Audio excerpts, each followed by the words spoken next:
What's up, everybody? This is DreTheMusicMan. A little sip of coffee before we get going here. I want to talk here for a second about buying physical media. Yes, people are still doing this. You may be surprised to know, in fact, vinyl record sales continue to grow, especially last year with the pandemic and people not having much to do, I guess. Everybody gravitated towards the record collection for some entertainment. Why the hell not? Well, that resulted in a 30% increase in the market, making the market worth about $600 or $700 million. So there's something there. It's not small potatoes. Of course, mostly everybody will stream their music these days, but still, there is something to be said about owning a physical record or a CD. Something about that. And I guess today's video, it speaks to those types of people. Personally, I've been building my record collection for the last 15 years. I mean, when I was a kid in the 90s, it was all CDs. But then at some point when I was about 20-something, I discovered my father's old gear and I dusted it off and basically fell in love. It's kind of my retirement plan. My record collection. And I don't mean that one day I hope to be able to sell it and profit. Nah. I hope to not sell a single record if I can help it. What I mean is that I'm going to quit my job one day, find a nice quiet place, and just listen to all of it. I'm looking down now because I got my records here that I've got the camera mounted right on top of my amp. And I mean, it's just, I have so much happiness knowing that all this music that I love is right here in front of me. It's just something about it that matches my personality. It makes me feel good. Anyway, as a person that still buys physical media, over the years, I have noticed certain patterns, certain types of behavior.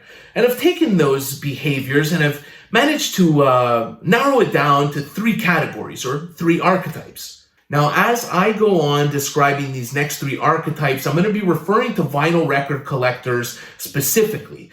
But I think this can be applied to collectors of physical media right across the board, be it CDs or comic books or whatever else you can think of. Number 1, the audiophile. This is the type of person that not only wants to get the high fidelity pressings, but he wants to make sure he has the right gear to enhance the experience. Attention to detail here is very important. And usually these types of collectors are more concerned with how the audio sounds than with what it is they're actually listening to. They are likely going to care about where it was pressed, how it was recorded, who did the mastering, what label released it, this kind of stuff. This is the type of person that will not just let anybody handle their record collection, right? There's no room for any smudges or fingerprints or scratches in the collection. Number 2 is the lover. This is the type of music collector that's extremely emotionally driven. Nostalgia is a big deal.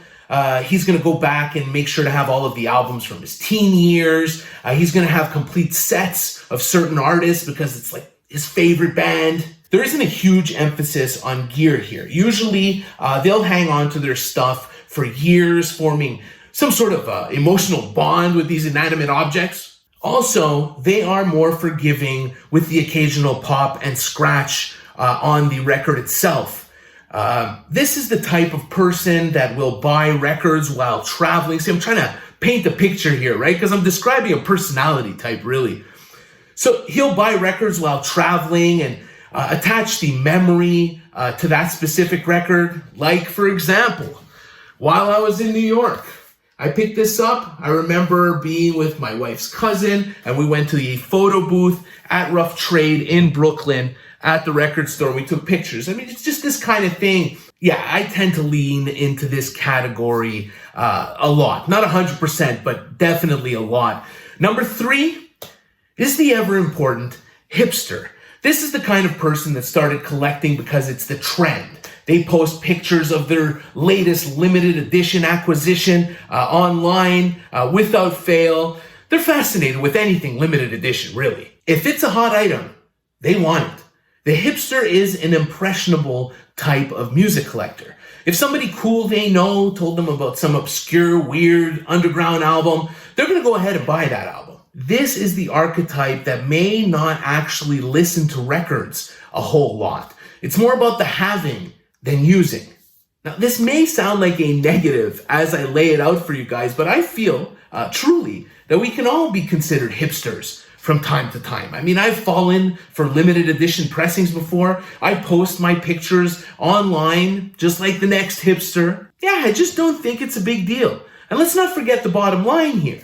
The hipster is still buying music, and anything that promotes buying music is just fine with me. I think that every music collector is some combination of those three archetypes.